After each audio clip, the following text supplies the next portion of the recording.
the Nitro Warriors. The countdown to the quarter mile.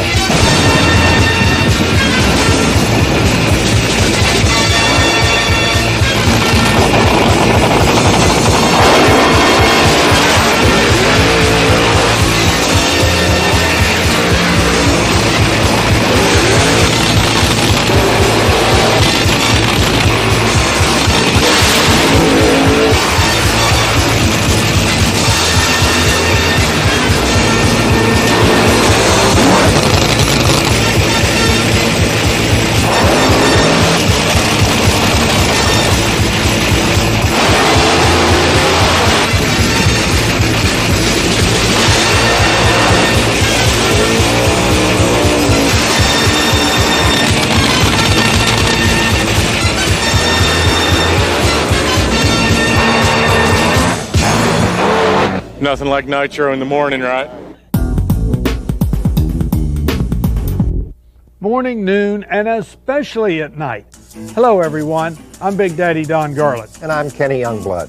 And welcome to the Museum of Drag Racing. We're here to bring you the very best in drag racing entertainment. And this episode of Nitro Warriors is called the F.E.D.S. Now, I'm not talking about the FBI. I'm talking about front-engine dragsters. That's right, Big, and this footage was shot just last year in Fallon, Nevada, where we see modern-day front-engine dragsters. And this is the first time you've seen this kind of car on TV.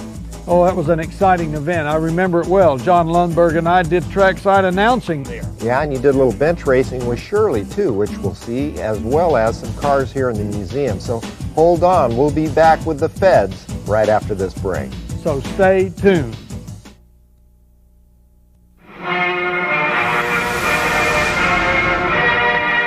There is nothing in the world like the nitro experience. It's the only fuel in the world that we burn in an automotive engine that'll do the things that it does. Not gasoline, not alcohol, not nitrous oxide. None of that stuff does what nitromethane does. And that is what's caused it to stay alive all the time. Very expensive. It causes a very loud pop to come out of the exhaust pipe. And this is the raw nitro hitting that hot exhaust valve on overlap. Then it causes these fumes, the smell, and that pop in the engine making so much power causes the ground to literally shake under your feet. There is nothing in the world like the nitro experience. Well, I see the first pair is just about ready to fire up. So buckle up, friends, and get ready for some real racing. They're getting ready to fire them up. Up first will be Troy Green in the lane nearest to camera. He is the number 7 qualifier. He's going to face off with Mark Maldy, the number 10 qualifier. Mark now driving for the Berkey Bunch.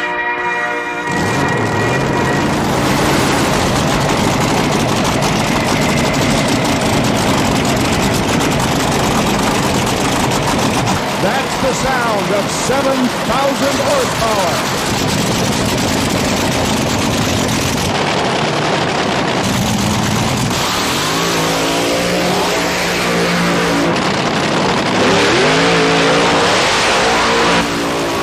We're at Top Gun Raceway, Fallon, Nevada, for the first of 14 American Drag Racing Association Top Fuel events. And these are classic Top Fuel dragsters ready to proceed down the quarter mile.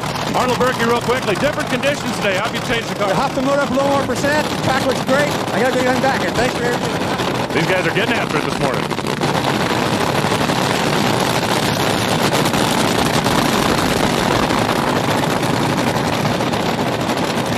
There are 5 cars in this 16-car field, Don, that are genuinely capable of 5-second elapsed times, and I think we may see one before this day is over.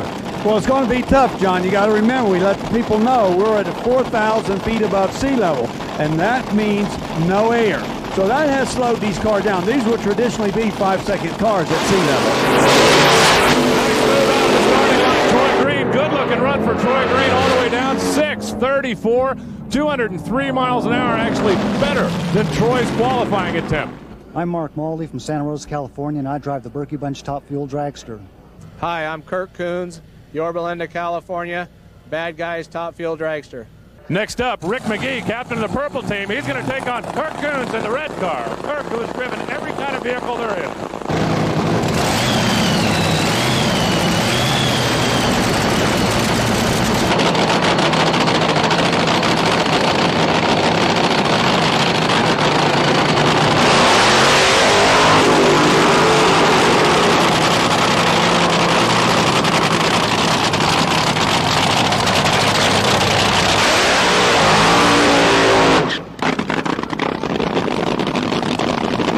Now, Don, we've got a pair of relatively short burnouts here, which may mean these guys are having some driveline difficulty.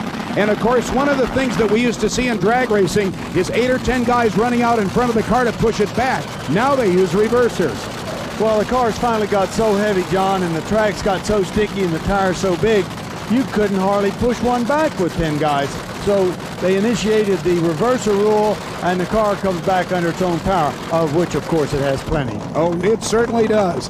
Think about that, folks. Backing up your own 3,500 horsepower vehicle and parking it in the garage, that would be a challenge. I've had guys fall right on the pavement, had to be taken off by the medics. They were so exhausted, and the nitro fumes. So it was a good deal putting the reversers in them.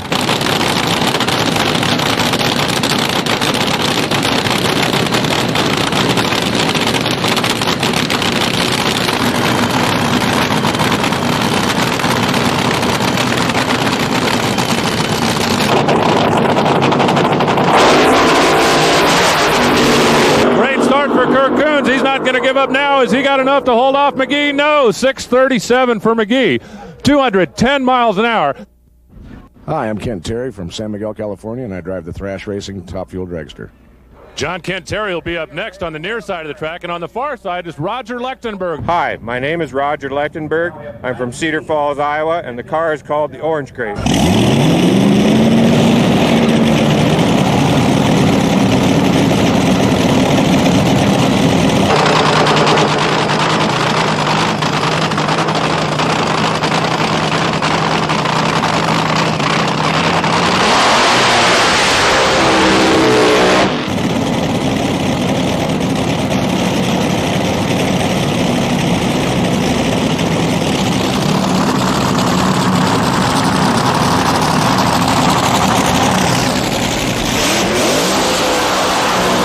Assembled here are some of the most beautiful cars ever built in the history of the sport, and that's what this is about, the sport's history.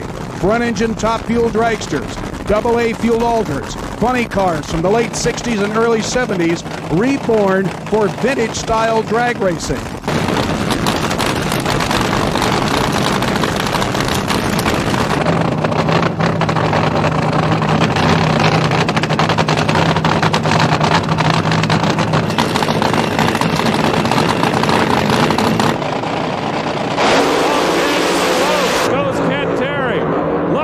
Drives all over the racetrack and gets the win, a 6:43 at 164. You can see the chute was out early, but Kent Terry went up in smoke, and Roger Lechtenberg, the alternate, gets into the field and now into the second round.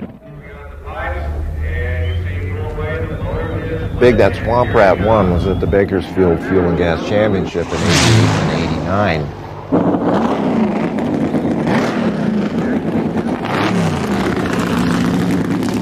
It was not only there in 89, it was there in 59 too.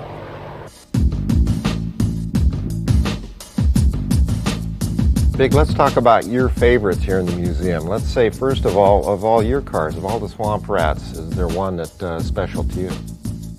Yes, there is, Kenny. The most cherished car in the collection is, of course, Swamp Rat 1. It is original. It's been restored, but I mean, it is the original car. It's not a reconditioned or repopped or replica. It is the chassis. Of course, the engine, is different because all the engines were blown up. But it runs, and of course, that's the car that propelled me into the limelight in 1957 with a 176 mile an hour run, first over 170. And I run it a lot. It's very dear to my heart. So of all the cars in the museum, Swamp Rat 1 is head and shoulders above the rest.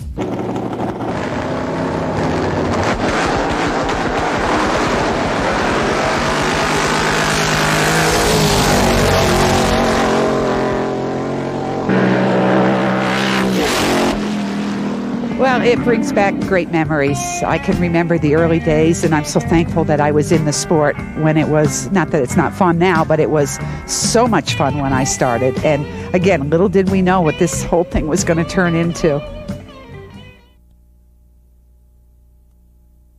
Here we have a living piece of drag racing history, C.J. Pappy Hart, who operated the first commercial drag strip anywhere in the country, the old Santa Ana Raceway down in California. Geez, Pappy, seems like only yesterday, and look where we are now. I run into people I hadn't seen for years. I've been at it now since 1950. So some of the first guys that run at Santa Ana with me are here today. When you got involved with Santa Ana, did you ever imagine that drag racing would get to where it is now? Had no idea anything like this would ever go on. No idea.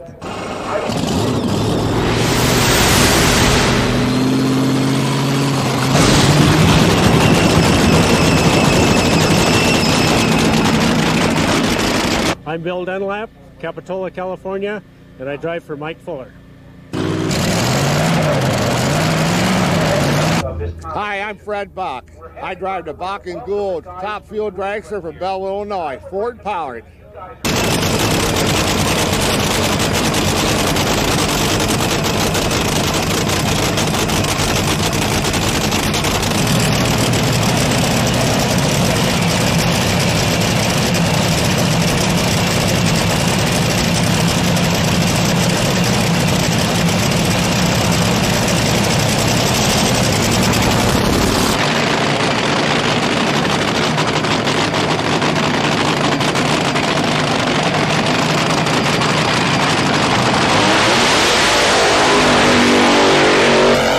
And you know the distance. A lot of people want to know why a quarter of a mile.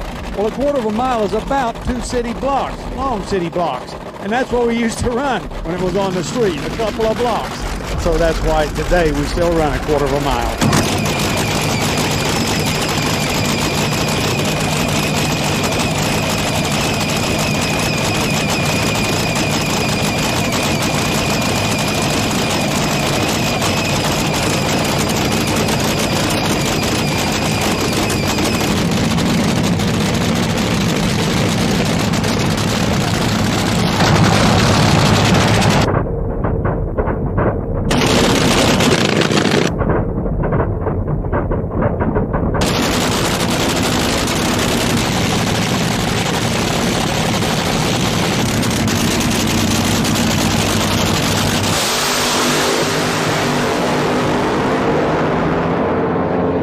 Get it done, 6:42 at 2:01. I was hoping that Bill would stay on at that time because there was a good opportunity. The wind is down, the track is good. He might have run a 5-second time, but Bill's probably saving it for the next round. He knows more about his equipment than I do. Hi, I'm Jack Harris. I'm from Kaysville, Utah. I drive the Nitro Thunder Top Fuel car.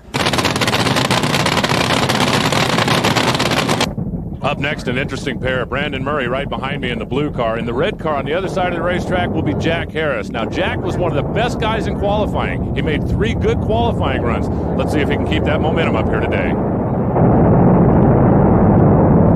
Now completing his burnout in the left lane is Jack the Sheriff Harris from Kaysville, Utah.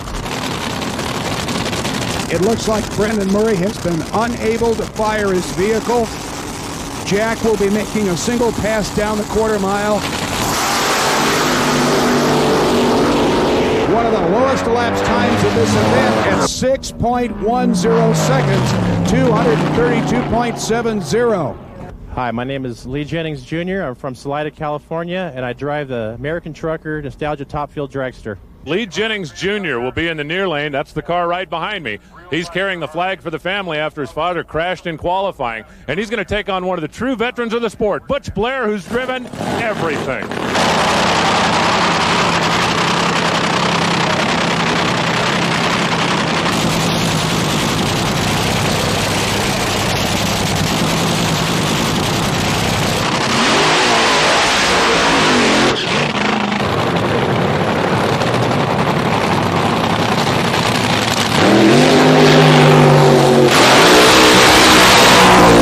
A rookie kid in the car, but you got good equipment. I know you're expecting to make some noise today.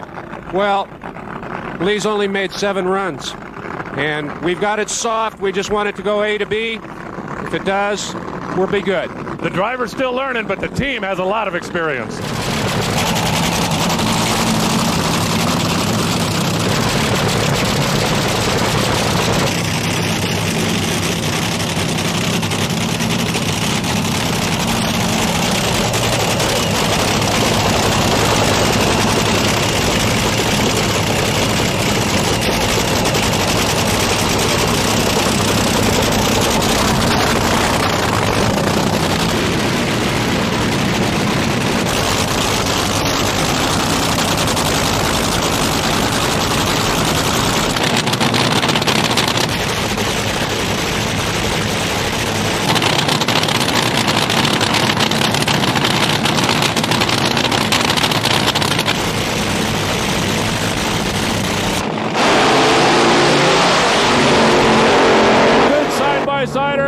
6:38 for the win. Butch Blair, 6:38 at 226 miles an hour. And for the kid, the dream comes to an early end. Hi, I'm Wally Giavia, and I drive the Cow Palace Shell Top Fuel Dragster. I'm from Klamath Falls, Oregon.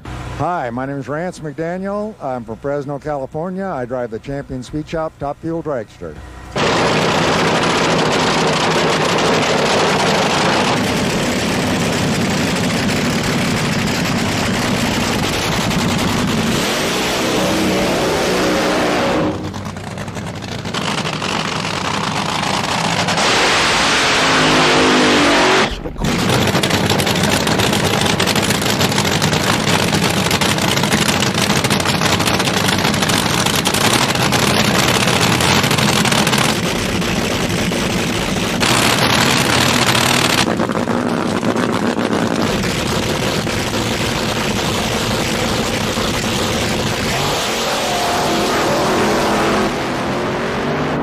Turns it red, and Wally Giavia gets a free one. Hi, I'm Tim Gibson from Newport Beach, California. I drive the Mastercam Top Fuel car from North Hollywood. Hi, I'm Jim Murphy. I'm out of Santa Rosa, California, and I drive the Osh Nostalgia Top Fuel Dragster.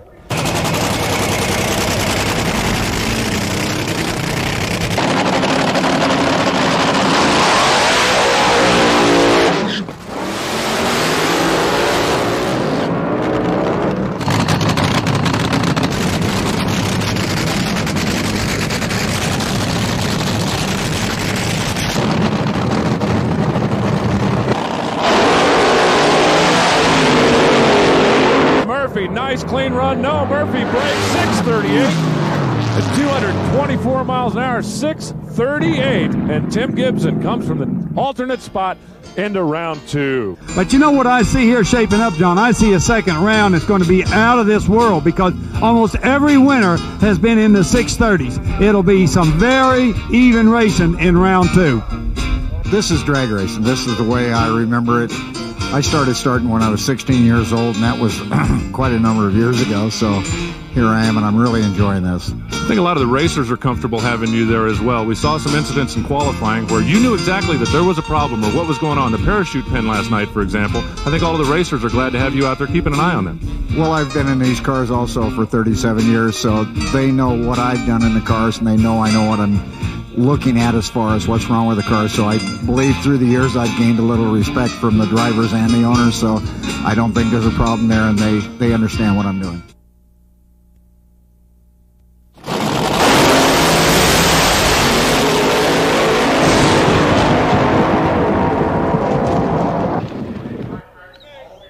Hi, I'm Butch Blair. I'm from Martinez, California. I run the Blair's Fagao 8 Top Fuel Dragster. As we get set to go into round two competition, a spectacular matchup is up first. This is Rick McGee right behind me in the purple car. He'll be in the right lane, taking on Butch Blair, the Fugawi gang out of California, in the left lane. In the last round, just 1/100th of a second separated these two. McGee ran 37 to win. Butch Blair ran 6:38. Should be a great race.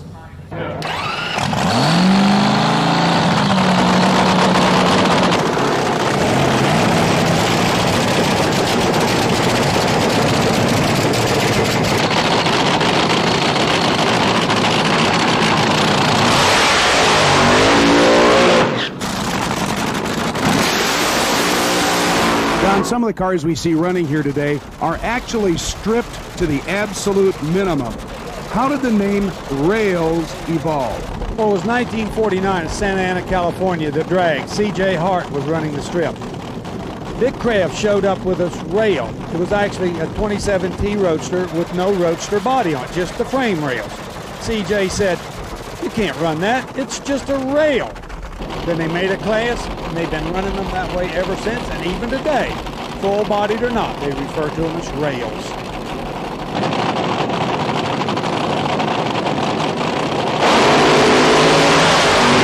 McGee trying to hold Butch off top end. No, Butch Blair, 6:32 at 223 miles an hour to losing 6:42. Butch Blair is starting his march toward top eliminator.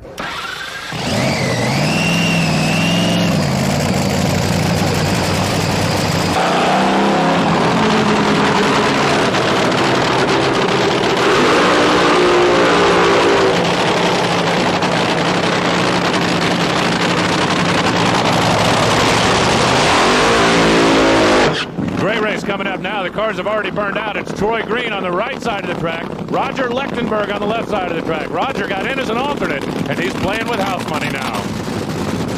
Now, Troy Green looks to me like he's got a real advantage here. 6:37 elapsed time should do well in this round against the 6:48. But you never know in drag racing. I just saw the Vagawi win when I thought for sure the other guy would. Lechtenberg weaving around a little bit. He has to throw the chute and still wins it. 6:24 at 196 miles an hour. Looked like the chute was out early, but Roger Lechtenberg is going to the semis after getting in as an alternate. And I couldn't believe it. The chute come out early on the winner, and he still was able to pull it off. It must have been just a hair breaker down at the end.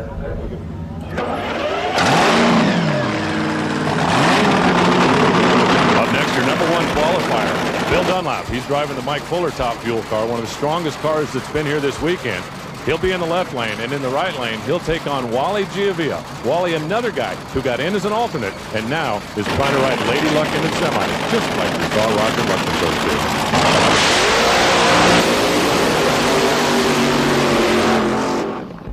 Well, in drag racing, a whole shot means everything because the driver's reaction time can be as much of a tenth of a second better than the competitor. Well, you can see how that would add up where your car is maybe only separated by a hundredth of a second. Tenth of a second would be a lot. But here's what you need to know. Down at the other end of the course, for every hundredth of a second, it is about 3.5 feet. So a tenth of a second hole shot on the starting line will give you a 30-foot advantage at the finish line.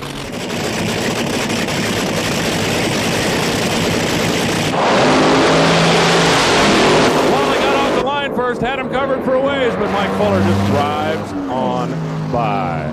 I knew when he went through the traps he had a good one. 6:16. See, on the run before he shut off early. You got to drive them all the way, 1,320 feet.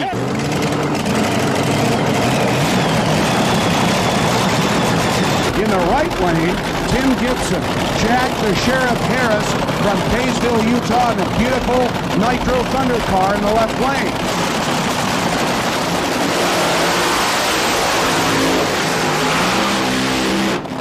We're going to just try and repeat. Eric's got a little bit worse. I'm looking for 6:12, 6:13, something like that. Tim Gibson shuts it off. Harris on a great run, 6:15. A 6:15 for Harris and a 6:16 for Dunlap, 1/100th of a second. This is definitely the class of the field.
My dream was always to drive a fuel altered after seeing Pure Hell in San Fernando Valley back in 1964. And I'm living my dream. And ADRA has brought back classes for us guys to come out and have fun. These are wild automobiles. How do you control one of these things? Well, I think it's like any car. You have to have a feel. You know, the driver becomes mechanical with the car, and we just react to it. There's no time to think in these, so you just react. The car wants to go left. Your body better be making it go right. We saw some night qualifying out of these cars, which are tough to drive when the sun's out. When you got to deal with the lights and the shadows, take us through a run at night. Visibility is very poor in these things, especially when the fire starts coming out of the pipes, and we just kind of looking like down a tunnel of fire, and And every once in a while, if you see some white, you know you're too close to the guardrail. And it's just an adrenaline rush. Richard Langston's a former IHRA world champion in Top Fuel, and now he's driving fuel altereds here on the ADRA circuit, and probably the wildest fuel altered out here. Richard, tell us a little bit about this car and the design. Well, thank you. The Top Fuel cars, I got spoiled. It's like a Sunday drive sitting in a Top Fueler. There's no engine in front of you. There's no canopy or anything. So when I got in this thing, it kind of startled me, actually. It's been 15 years since I drove it. And I can see out of it, but you can't see through it. You have to drive by the guardrails through the sides of the blower, and then you got the fire coming out of the pipe, so you've got a little bitty spot on each side of the blower to drive by. So it is a little bit nerve-wracking at night. Daytime, it's not so bad. That was my next question. At night, how do you drive this car? You drive by the color. You see the guardrails and maybe you see the center line, and you kind of drive that way. You don't really see anything real bright and sparkly. You just kind of a feel to get down there. And then when the car shakes like it did last night, we had to shut her off. It actually broke the fiberglass body, and we took it to the shop. Well, so it's I have to get used to it again after 15 years.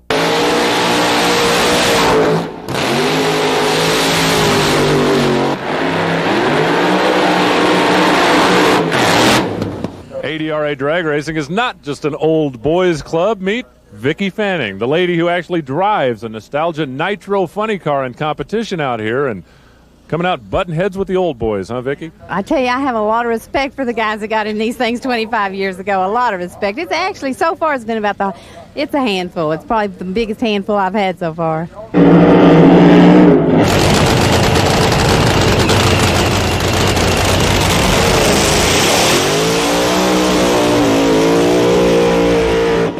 Night qualifying. How well can you see out of that thing? It looks like you're in a cave back there. Well, I don't know if it's a car or not or anything, but I do have a little trouble. I have never really had any trouble at night, but this weekend, I have seen it at night a little bit.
There's nothing like Nitro, is there?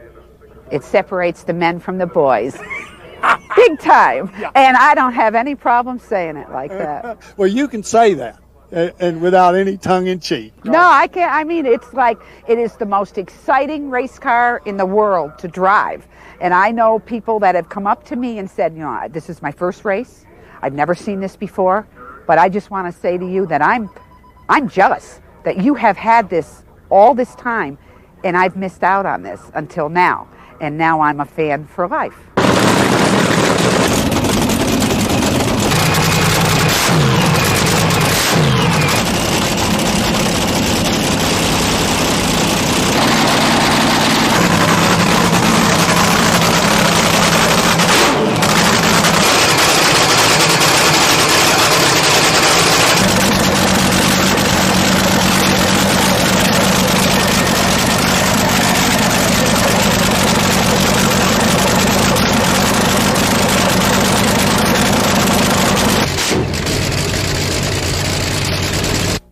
These cars, I love them. And there's one thing that just stands right out. It just hits me right in the face. Here it is. single mag. If there's one thing I hate about a modern top fueler, it's 16 spark plugs. You know what I hate is all the stuff they got on them. They don't even look like a race motor. And you know, today, all the blankets on them, all the diapers, you don't even see a motor anymore. Why don't they just put a great big steel thing around the complete car with wheels stuck out on it? They're not far from it. Yeah, I believe that. I believe that. And you know, that's one thing with this deal. With this ADRA and the way this thing is going and the rules they have, this is a wonderful class. They got the right tire, it works, they got the single mag, they got the 671s, they got a single pump, and this class is growing. I'm telling you, it's growing big time. But there's guys out there that are saying, oh, let us have a little bigger blower. Let us have a little bigger tire. Oh, come on, just 2 mags. Let's make the pump look. Is that right or wrong? Has it been that way all through racing? But I got to tell you, they want to do that. There's a place for them to race. That's right. Semifinals time in Top Fuel. In the left lane right behind me, that's Bill Dunlop driving the Mike Fuller car. He has been awesome. Your #1 qualifier, strong all the way through qualifying and strong on race day. His opponent will be Butch Blair in the Fugawi team. Butch came out of the #4 qualifying position. He's been running well as also today. The question is, do these guys have anything for Dunlop? He's been strong. Hey, Mike. Mike? Yeah, we're ready. Okay, you ready? Okay, light them.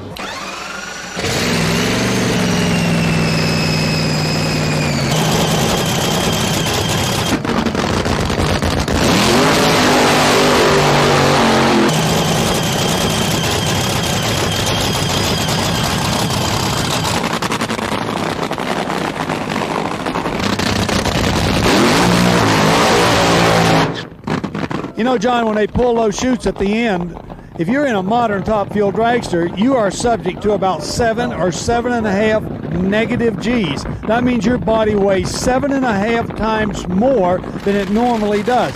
This is quite a lick. And if you'll notice that when they're interviewing the drivers when they get out of these cars on television, they're all breathing heavily. These young men that have just been sitting in there for about 4.5 seconds. Well, this is why. It's because it's like having an elephant step right on your chest.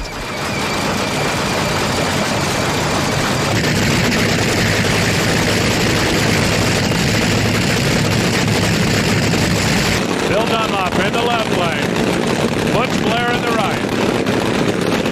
Dunlop has been locked in the low 6s, but Blair has been getting stronger every round.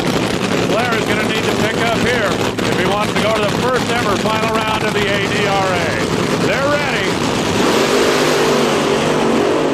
Good move out of the gate for Blair. Dunlop hazes the tires, and Butch Blair is going to the final. 6:28, 224 miles an hour.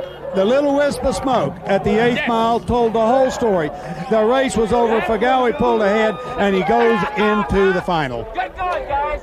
Butch Blair waits in the final for one of these two. It'll either be Big Red, Harris has been strong all day, or Roger Lechtenberg, who got in as an alternate and is now trying to get to the final.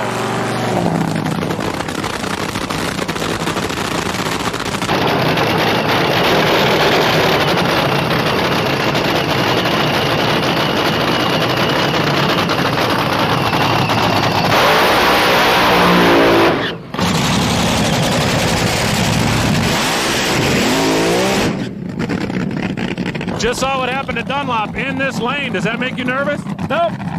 No, it wasn't a traction problem, so I've got pretty good confidence. Big Red looks like in the driver's seat right now. Did you ever think that front-engine drag racing would return to the sport with such fervor that it would launch a new sanctioning association? No, John, absolutely not. This is beyond my wildest dreams. And I think it's great, too, because it makes a lot of people aware of what the races used to look like back in the 60s.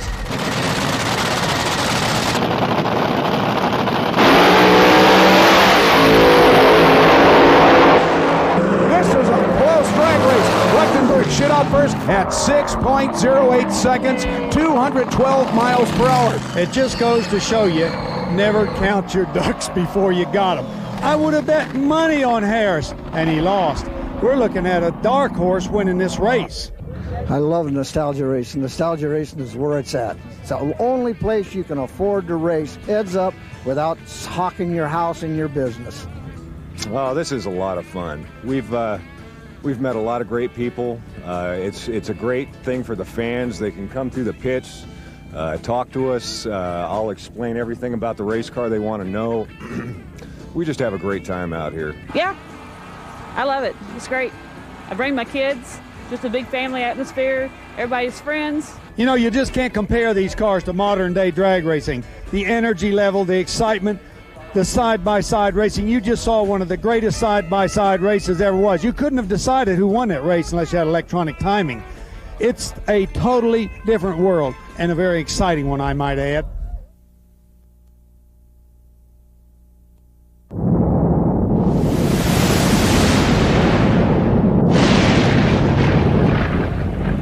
Hi, I'm Dale Poldy from Silmar, California. I drive the Ground Zero Top Fuel Dragster.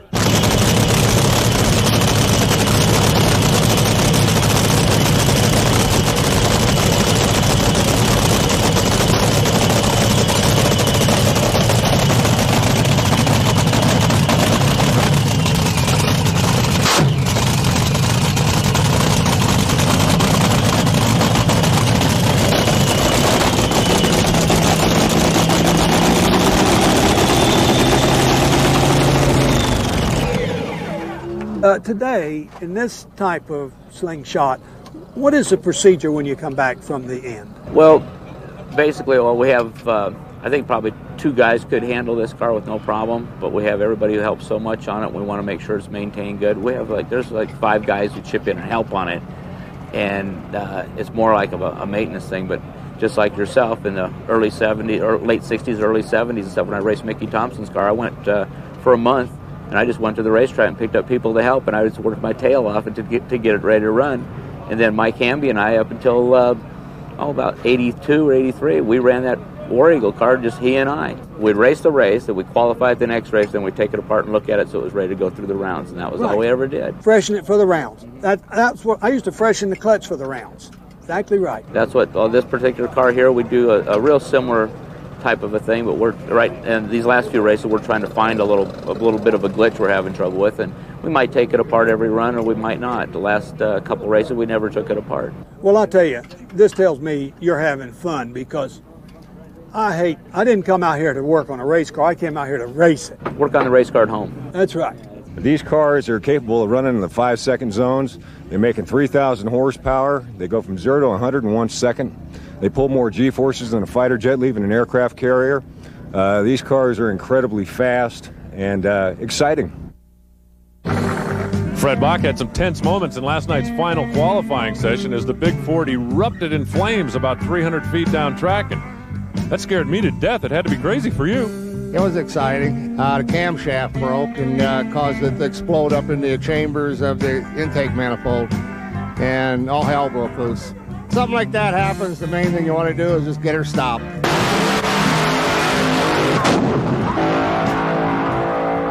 Big, what can you tell us about getting ready for a race, maybe even when you're in the car to get yourself pumped up, or the things you might do to even psych out the other driver? Well, when I used to race, back in my heyday, I used to do all kinds of things to make sure that the driver knew that I was completely at ease. Just conversation prior to the run. You just make comments that would let them know that you had no problem, your car was fine, everything was fine. Whether it was or not? Whether it was or not. You never, ever let on there might be a problem. I remember one time we went to the line with a car in California, and the center main had been broken out of the car. We didn't have a spare. Swingle was driving. I actually had the center main cap in my hand. And I told Swingle, we're just going to go to the line. The car's running. It was against Art Malone. Do everything just right, and let's hope he Wait, you had the center main. Weren't you afraid this thing was going to blow up? Right, it would blow up. So I'm holding the center main in my cap, and it's just as I gave him the signal to go on up to the line. There was no burnouts or anything in those days. I just kind of showed him the center main so he wouldn't forget that I had it. It wasn't in the engine. And so he went up there and he blipped the throttle a couple of times, hoping to rattle Malone, where he would do a jump and maybe get a red light. Well, the start was perfect. There were no red lights, and there they go. And I don't see Swingle lifting, because Malone wasn't easy to psych out. He was tough. Well, Swingle got down there first, and as soon as he went through the traps, the crank come right out of the engine and out on the drag strip. This winner didn't kill him. But I mean, it just goes to show you how intense we were in those days, but that some didn't psych all that easy. I think it goes to show how crazy Connie Swingle was. That's what it goes to show.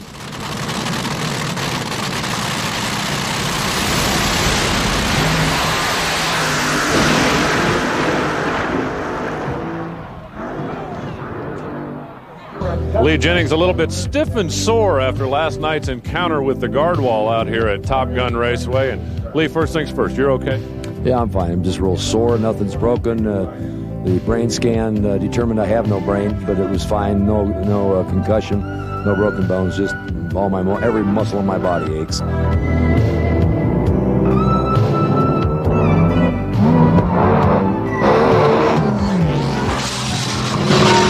During the entire ride, once apparently impact took place, the rest of the skidding, rolling, whatever down the track, I was totally unaware of it. As best we can tell, because when I hit the wall, it put the lights out, and I was unconscious when they started pulling me out down there. But best we can tell is the car made a fairly severe move at the rear of the car against my son in that round, who was a little out in front of me, and I corrected for it. And after that, I can't tell you because the lights went out when I hit the guardrail, so I really have no recollection of seeing the guardrail coming or anything, so it had to have happened really quickly.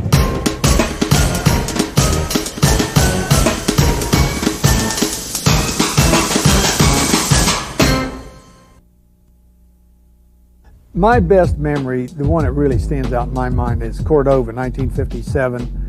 Of course, I was just a young guy with this car from Florida, and I had my hero. At my shop was a big picture of the Cook and Bedwell car nailed up on the garage wall, and everything they did, I followed it. I read every word about them.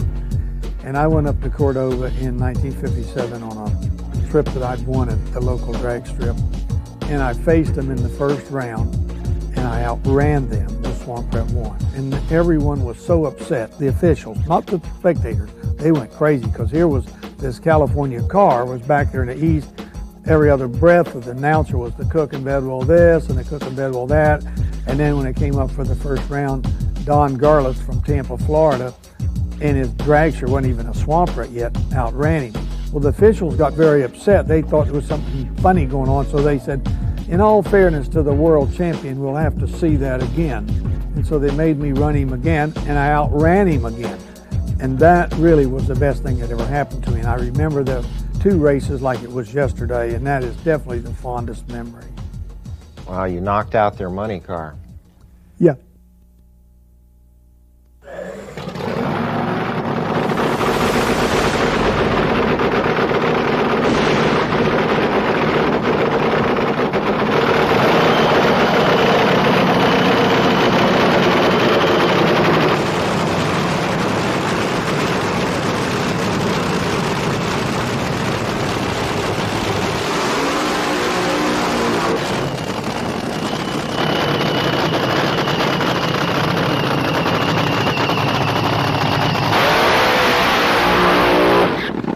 We see the crew guys wiping the tires after burnout. What's that all about? That's to get the little debris and the rocks off of the tires because they're real sticky after making that burnout, and they need all those little things off because that's just like getting a marble under your tire. That has got to be cleaned off, and the crew's job is to do that.